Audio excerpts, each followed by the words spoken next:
どうも皆さん久しぶりです。ギリ中年 DIY チャンネルの田中です。しばらく動画出してないんですけど、暑くてね、何にもできないですね。もう暑いのはね、本当に車には大敵で、車関係の仕事している方にはもう本当に頭の下がる思いでございますけれども、ちょっと私の方の車のこの間オイルが少しまだ漏れてるっていう話あったじゃないですか。あれもチェックしなきゃなんないんだけど、とりあえずオイルシーリング剤、オイルに添加するやつですね、あれを入れて、でしばらく走って、でなんかもう止まったっぽいので、またしばらく様子を見ようかと思ってます。本当はね、車に関してのちょっとでも不具合があった時っていうのは、とにかく早め早めに直すのが一番なんですよ。早く直しておかないと後になってね、傷口が広がるっていうのが世の常なんで、特にオイル関係っていうのはもう致命的なところまで壊れることもあるんで、なんとか早いとこ原因究明と直す業者さんを探したいなっていう感じなんですけどね。埼玉のね、熊谷の方にはね、全然ないんですよね。どっかいいアウディ専門店っていうかね、町の修理屋さんがあるなら教えていただきたいところですけど。で、あと今気になるとこっていうのが、左フロントブレーキのあれなんですよ。ブレーキセンサー、ブレーキパッドセンサーがなんかね、コードが抜けちゃって、中の芯線がむき出しになっちゃってるんですよね。なんでとりあえずはなんかこういった部品買ってはあるんですけど、これだってさっさとねつければ治るのにね。これですね、車の本体側から来てる配線、そっち側の根っこがねむき出しなんですよ。パッドセンサー側だったら丸々交換できるんですけど、こっち側はねないんですよね、交換するケーブルセットみたいなものが。で、このソケットだけを買ったという感じですね。これだってねすぐ直せそうなもんなんだけど、秋まで触れない感じですね。あとは本当言うと治っていないなと思われるのがやっぱり振動ですね。この間TT フォーラムに向かうのに長野まで走ったじゃないですか。であの時話をした方に治ってよかったじゃないですかって、いや治ってなかったです、今日走ってきた時もう振動がっていう話したんですけど、なんかおかしいね、まだね。ただ今回のはちょっと違うんですよ。なんかドドドドドドドっていう揺れがあるんで、なんかタイヤ側のバランスがまた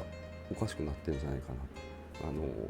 タイヤのバランスをもちろん取ってもらったんだけど、なんかね今回ねウェイトが多いんですよ。でタイヤのここにバルブがありますよっていう黄色い丸の印がついてるじゃないですか。でそこをやっぱりバルブに合わせてっていう風にやってしまうんですけど、どうやらそれをねしたせいで重りが多くなってるっていう現象が起きてるみたいですね。黄色いマークを中心に考える必要はないみたい。それよりもウェイトが少ない場所に回してやった方が絶対いいんだろうなと思ってるんですけど、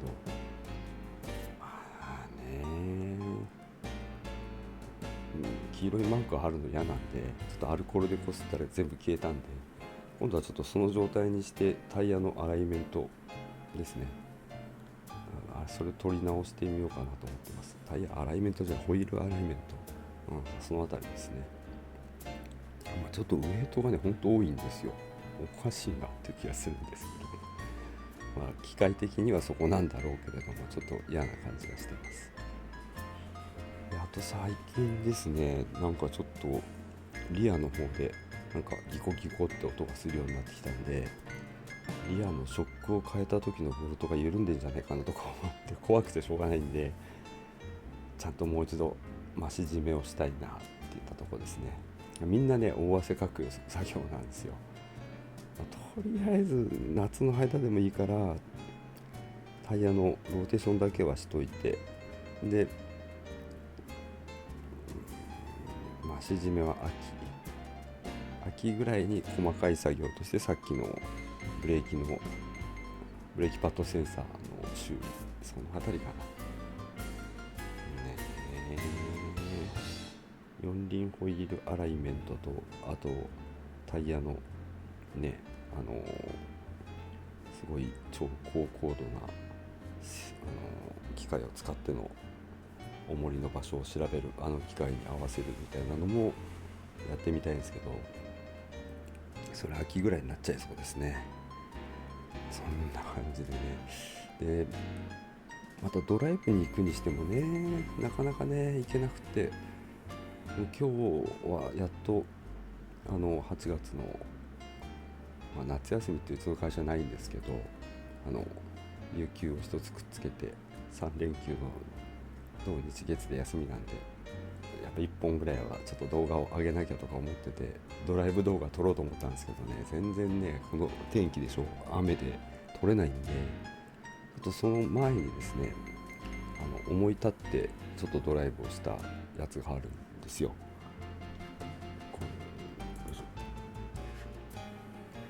これうちの父親が撮ってるんでちょっとねあれなんですけど、あれ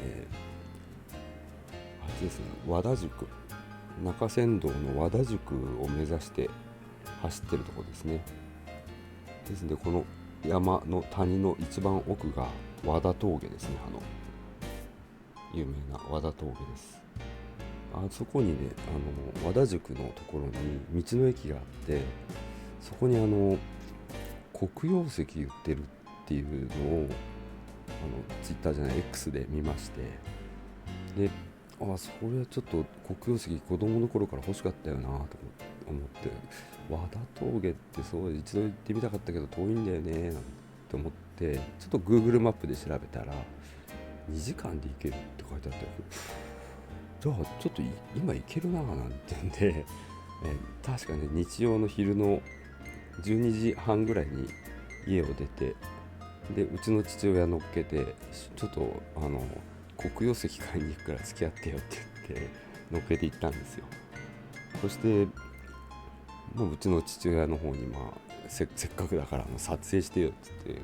ハンディカム渡して撮らしてるんですけど、こんな感じであんまり使い物にならないし、もうねヨボヨボのおじいちゃんと会話してる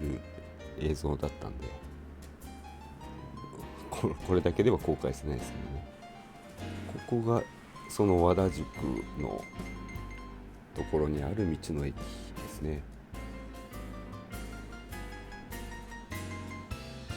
なかなかねこの日はいい天気だったんですよ。やっぱ今の晴れてる時に来てよかったねなんて言ってて、でこのように農産物のように黒曜石が売られてると、なかなかね面白いですよね。だいたい500円ぐらいから、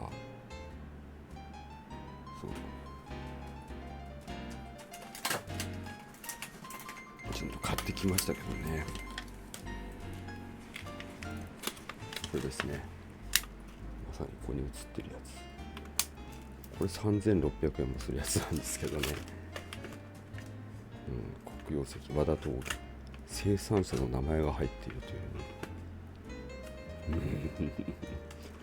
なかなか削りがいがあるというか割りがいのある黒曜石が手に入りましたので、これでちょっとしたペーパーナイフでも作ってみたいなと思ってるんですけどね。でこの日はその後和田峠を一応車で通って、つっても中山道の和田峠じゃないんで目的の道ではないんですけれど、あっちは本当にもう未だに昔からの道ですよね。もう本当に林の中というか山の中を通る道があって、あんなとこ歩いて昔の人たちは京都まで行ったんだなと思うとちょっと行ってみたい気がするんだけどね、もう体力は絶対続かないんで無理だなと思ってます。でとりあえず和田峠越えると諏訪まで行っちゃうんですよね。もうちょっと行ったら諏訪湖だな。自分諏訪湖とかね、諏訪大社とか行ってみたいんだけどまだ行けてないとこなんで、今度はそこまで行ってみたいとこですね。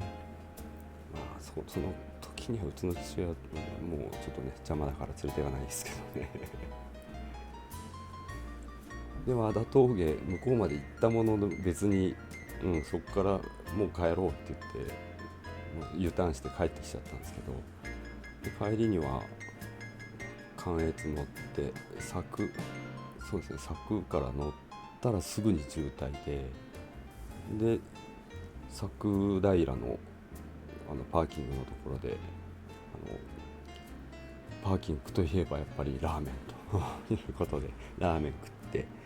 で渋滞が少し収まるのを待ってたんですけど全然ダメだなって言ってもう一回渋滞に乗って、でその先やっぱ軽井沢で混んでたんですよね。軽井沢インターを越えて、でそう横川サービスエリアに寄って、でお土産に、うちの母親の方へのお土産にとりあえず釜飯買うってうちの父親が言うんで、じゃあ買ってこいよって言ってついてって見たらびっくりしましたよ。今釜飯1400円だって。あれ昔700円ぐらいの時代を知ってるなと思ってね、完全倍の値段になってましたね。釜飯がね1400円じゃね、ちょっとねとんかつ和光の定食食えるなみたいなねちょっと食べる気しないなと思ったけど、その父親が2つ買ってましたけどね、釜飯2個で2800円だってどうかしてるよね。いやもうなんかもうね物が高くなりすぎててね困るよね本当にね。車関係の部品は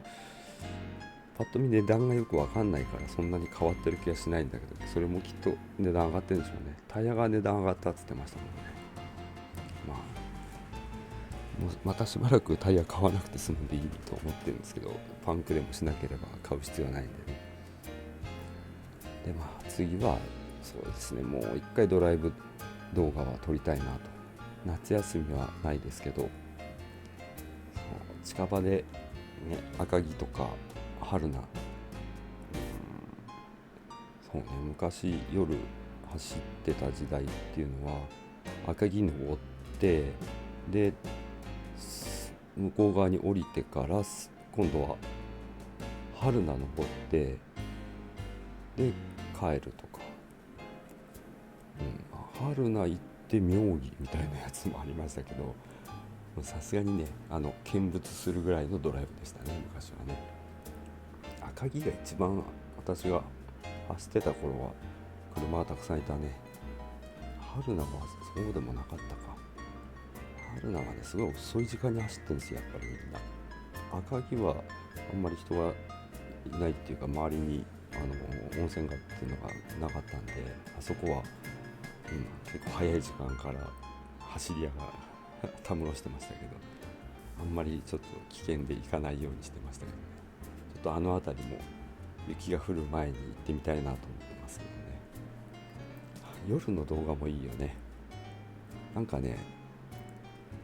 結構心霊スポット巡りっていうのは昔 YouTube とかない時代にやってたんですよ。でちょっと大きめな8ミリビデオカメラとか使ってで撮影が途中でできなくなったりとかですね、いろんな現象があって面白かったんですけど、今はなんかそういう危険なところもね、もう嫌な役をが体につくの嫌なんで、もう絶対いかなくて、もうこれ以上なんか面倒な運を下げるようなことはしたくないなと思ってるんで、そんなとこには行きたくないんだけど、でも夜のドライブは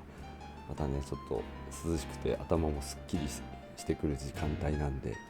ょっと久しぶりに走ってみたいななんて思ってますけどね。スピードメーターを隠すのがなんか礼儀なのかな、よくわかんないですけどね出さないけどねそんなことでちょっとまあ適当な動画になってしまいましたけど、またアウディのちょっといいとこ見てみたいみたいな動画を撮ってみたいと思いますんで、どうかまたよろしくお願いします。それじゃあまた。